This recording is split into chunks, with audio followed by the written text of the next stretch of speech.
Hi friends, నేను మీ రామకృష్ణ. ఇప్పుడే ఒక మంచి అప్డేట్ అనేది రావడం జరిగింది. ఈ అప్డేట్ అనేది ఎవరైతే ఆంధ్రప్రదేశ్ హైకోర్టు నోటిఫికేషన్కి అప్లై చేశారో వాళ్ళకి శుభవార్తనే చెప్పుకోవచ్చు. ఆంధ్రప్రదేశ్ హైకోర్టు నోటిఫికేషన్కి సంబంధించినటువంటి ఎగ్జామ్ డేట్స్ అనేవి రిలీజ్ అవ్వడం జరిగింది. దానికి సంబంధించినటువంటి వెబ్ నోట్ అనేది ఇప్పుడే రిలీజ్ అయింది. ఒకసారి డేట్ చూసుకున్నట్లయితే జూలై 10, 2025 అనగా ఈ రోజు ఇప్పుడే మనకి వెబ్ నోట్ అనేది రిలీజ్ అవ్వడం జరిగింది. అయితే నేను ముందు నుంచి చెప్తూనే ఉన్నాను అనమాట, ఈ ఎగ్జామ్స్ సంబంధించినటువంటి డేట్స్ అనేవి ఖచ్చితంగా ఆగస్ట్ మంత్లో జరిగితే మీరు బాగా ప్రిపేర్ అవ్వండి అని చెప్పి నేను చాలాసార్లు చెప్పాను. ముందు నుంచి కూడా మన ఛానల్లో వీడియోస్ పోస్ట్ చేయడం కూడా జరుగుతుంది. అయితే అదేవిధంగా మనం అనుకున్నట్టే ఈ ఎగ్జామ్స్ డేట్స్ అనేవి ఆగస్ట్ మంత్లోనే జరగడం జరుగుతున్నాయి. ఏ పోస్టు ఏ ఎగ్జామ్ జరిగిందని చెప్పి ఇప్పుడు క్లియర్ కట్గా డిస్కస్ చేద్దాం. ఒకసారి పోస్ట్ చూసుకున్నట్లయితే డ్రైవర్కి, ప్రాసెస్ సర్వర్, ఆఫీస్ సబార్డినేట్, ఈ 3 పోస్టులకి కామన్ సిబిటి టెస్ట్ వచ్చి 6 షిఫ్ట్లోనే కండక్ట్ చేయడం జరుగుతుంది. ఒకసారి చూసుకున్నట్లయితే ఆగస్టు 20 అనమాట, ఆగస్టు 20 3 షిఫ్ట్లు జరుగుతున్నాయి. అదేవిధంగా ఆగస్టు 21 కూడా 3 షిఫ్ట్లు జరుగుతున్నాయి అనమాట. ఓవరాల్గా వచ్చి ఈ 3 ఎగ్జామ్స్ కలిపి కామన్ టెస్ట్ వచ్చి 6 షిఫ్ట్లో ఈ ఎగ్జామ్ అనేది కండక్ట్ చేయడం జరుగుతుంది. నెక్స్ట్ చూసుకున్నట్లయితే టైపిస్టు, అదేవిధంగా ఎగ్జామినర్, అదేవిధంగా రికార్డ్ అసిస్టెంట్, ఈ 3 వాటికి కామన్ టెస్ట్ సిబిటి టెస్ట్ వచ్చి 2 షిఫ్ట్లో ఎగ్జామ్ అనేది కండక్ట్ చేయడం జరుగుతుంది. అది ఎప్పుడు అనగా ఆగస్టు 22 అనమాట. ఆగస్టు 22ని 2 షిఫ్ట్లో ఈ ఎగ్జామ్ అనేది కండక్ట్ చేయడం జరుగుతుంది అనమాట. ఎందుకంటే ఇది ఒక ట్రేడ్ టెస్ట్ కాబట్టి ఇది తక్కువ మంది అప్లై చేయడానికి అవకాశం ఉంటుంది. సో దానివల్ల ఈ ఎగ్జామ్ అనేది కేవలం 2 షిఫ్ట్లో మాత్రమే ఎగ్జామ్ కండక్ట్ చేస్తున్నారు. అండ్ నెక్స్ట్ చూసుకున్నట్లయితే స్టెనోగ్రాఫర్ గ్రేడ్ 3, అదేవిధంగా junior assistant, typist, field assistant అనమాట. ఈ 4 పోస్టులకి కలిపి కామన్ టెస్ట్గా మనకి 6 షిఫ్ట్లోని ఎగ్జామ్ అనేది కండక్ట్ చేయడం జరుగుతుంది అనమాట. ఒకసారి ఆ ఎగ్జామ్స్ చూసుకున్నట్లయితే ఆగస్టు 23 తారీఖున 3 షిఫ్ట్లు జరుగుతుంది. అదేవిధంగా ఆగస్టు 24 తారీఖున కూడా 3 షిఫ్ట్లు జరగడం జరుగుతుంది అనమాట. ఓవరాల్గా వచ్చి ఈ 6 షిఫ్ట్లోని స్టెనోగ్రాఫర్ గ్రేడ్ 3, అదేవిధంగా junior assistant, typist, field assistant అనమాట. ఈ యొక్క ఎగ్జామ్స్ అనేవి కలిపి 6 షిఫ్ట్లో ఎగ్జామ్స్ అనేవి కండక్ట్ చేయడం జరుగుతుంది అనమాట. ఈ యొక్క 4 పోస్టులు కూడా కామన్ టెస్ట్ అనమాట, ఒకే టెస్ట్ పెడతారు. సో ఆ టెస్ట్ అనేది వేరు షిఫ్ట్లోనే 6 షిఫ్ట్లో కండక్ట్ చేయడం జరుగుతుంది అనమాట. ఇక్కడ ఒకసారి మనం గమనించినట్లయితే డ్రైవరు, అదేవిధంగా ప్రాసెస్ సర్వర్, ఆఫీస్ సబార్డినేట్, ఈ 3 కలిపి 6 షిఫ్ట్లు జరుగుతున్నాయి కాబట్టి మ్యాక్సిమం నార్మలైజేషన్ అయితే ఖచ్చితంగా ఉంటుంది. ఎందుకంటే 6 షిఫ్ట్లో ఉన్నప్పుడు పేపర్ వేరుగా ఉంటుంది కాబట్టి ఖచ్చితంగా ఒక షిఫ్ట్ హార్డ్గా వచ్చినా, ఒక షిఫ్ట్ ఈజీగా వచ్చినా, అయితే మోడరేట్గా వచ్చినా, ఈ విధంగా జరగడం జరుగుతుంది. కాబట్టి ఈ 2 డేస్ సంబంధించిన 6 షిఫ్ట్లకి నార్మలైజేషన్ అనేది కన్ఫర్మ్గా ఉండే అవకాశం ఎక్కువ శాతం ఉంది, మ్యాక్సిమం ఉండొచ్చు కూడా. ఎందుకంటే ప్రీవియస్ నోటిఫికేషన్లో చూసుకున్నట్లయితే మన కట్ ఆఫ్ అనేది పాయింట్లో ఉండడం జరిగింది. సో దాన్ని బట్టి నార్మలైజేషన్ అనేది చేయడం వల్ల ఆ పాయింట్స్లో రావడానికి అవకాశం ఉంటుంది. సో ఖచ్చితంగా నార్మలైజేషన్ అనేది ఉంటుంది. నెక్స్ట్ చూసుకున్నట్లయితే టైపిస్ట్, ఎగ్జామినర్, రికార్డ్ అసిస్టెంట్ కూడా 2 షిఫ్ట్లో ఎగ్జామ్ జరుగుతుంది కాబట్టి వీటిలో కూడా మ్యాక్సిమం తక్కువ అయినప్పటికీ కూడా నార్మలైజేషన్ అనేది జరగడానికి అవకాశం ఉంటుంది.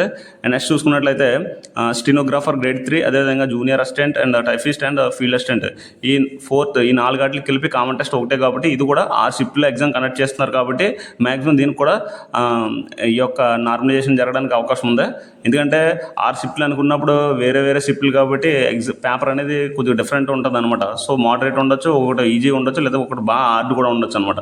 సో ఈ విధంగా చూసుకున్నట్లయితే మనకు ఖచ్చితంగా నార్మలైజేషన్లో అవునట్లయితే మనకి వచ్చినటువంటి స్కోర్ అనేది పాయింట్స్లో రావడానికి అవకాశం ఉందన్నమాట. సో దీనికి సంబంధించినటువంటి ఆల్ టికెట్స్ అనేవి ఎప్పుడు నుంచి వెబ్సైట్లో పెడతారని చెప్పి కూడా వాళ్ళు మెన్షన్ చేయడం జరిగింది. మనకి ఆగస్టు 13, 2025 నుంచి మనం ఆల్ టికెట్స్ అయితే డౌన్లోడ్ చేసుకోవడానికి అవకాశం ఉన్నట్లు మనకి వెబ్సైట్లో పెట్టడానికి అవకాశం ఉంది.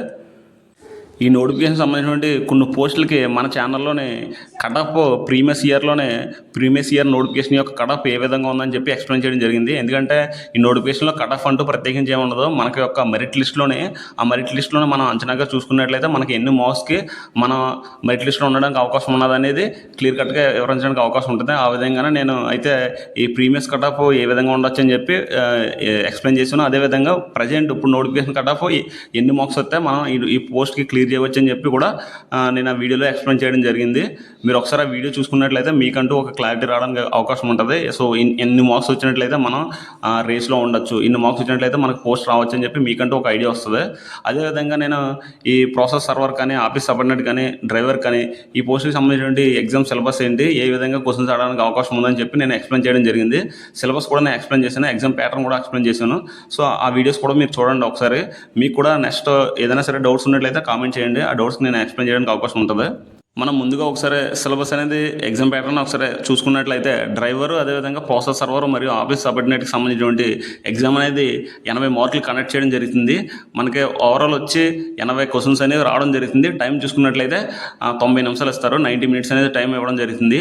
ఈ యొక్క 80 క్వశ్చన్లోనే మనకు ముందుగా మేజర్గా 40 క్వశ్చన్లు అనేవి జనరల్ నాలెడ్జ్ నుంచి 40 క్వశ్చన్స్ అయితే రావడం జరుగుతుంది. జనరల్ నాలెడ్జ్ అంటే ఈవెన్ అన్నీ వచ్చేస్తాయి అనమాట. అందులోనే జియోగ్రఫీ ఉంటుంది, హిస్టరీ ఉంటుంది, ఎకానమీ ఉంటుంది, సైన్స్ అండ్ టెక్నాలజీ ఉంటుంది, ఫిజిక్స్ ఉంటుంది, కెమిస్ట్రీ ఉంటుంది, అదేవిధంగా జీకే ఉంటుంది.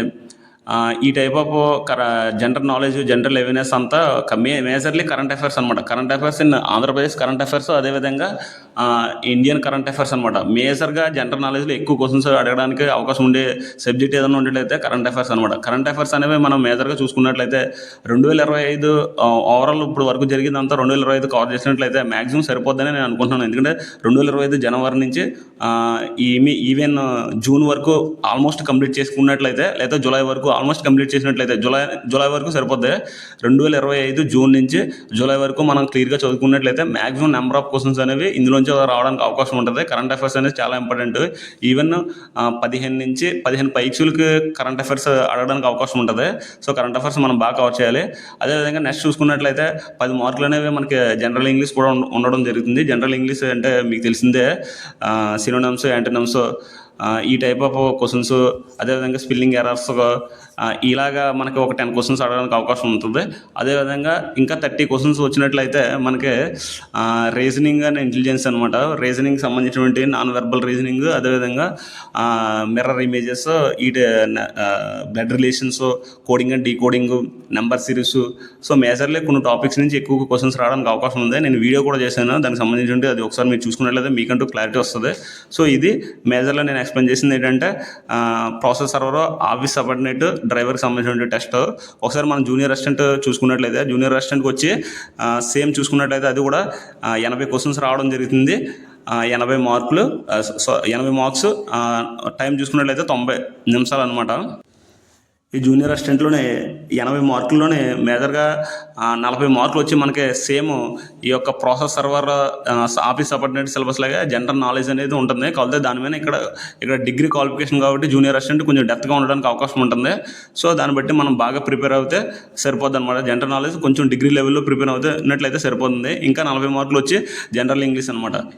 ఇక్కడ రీజనింగ్ అంటూ ఏమి ఉండదు. జనరల్ ఇంగ్లీషే 40 మార్కులు ఉంటుంది. 40 మార్కులేమో జనరల్ నాలెడ్జ్ అనమాట. అలా 80 మార్కులు 90 నిమిషాలు అయితే టైం అయితే ఉంటుందన్నమాట. సో ఈ విధంగా మనం ప్రిపేర్ అయినట్లయితే మాత్రం ఎగ్జామ్ క్లియర్ చేయవచ్చు. మేజర్లీ మనకి చూసుకున్నట్లయితే టైం అనేది 40 డేస్ అయితే ఉంది. ఇంచుమించుగా 40 డేస్ అయితే మనకు టైం ఉంది కాబట్టి ఈ రోజు నుంచి అయినా సరే మనం బాగా ప్రిపేర్ అయినట్లయితే ఖచ్చితంగా క్లియర్ చేయొచ్చు అనమాట. ఈ రోజు నుంచి మీరు ముందు నుంచి ప్రిపేర్ అయిన గైడెన్స్ మనకు ఉన్నట్లయితే, అప్పుడు ప్రెషర్గా ఎవరైనా స్టార్ట్ చేసినట్లయితే వాళ్ళకి క్లియర్ అవుతుందో నాకు తెలియదు. కానీ ఇప్పుడైతే ముందు గైడెన్స్ ఉండి ఇప్పుడు నుంచి ప్రిపేర్ అయితే మాత్రం ఖచ్చితంగా క్లియర్ అవుతుంది అనమాట. మీరైతే రోజుకి ఒక 10 నుంచి 12 గంటలు ప్రిపేర్ అయినట్లయితే మీకు ఆల్మోస్ట్ క్లియర్ అవ్వచ్చు అనమాట.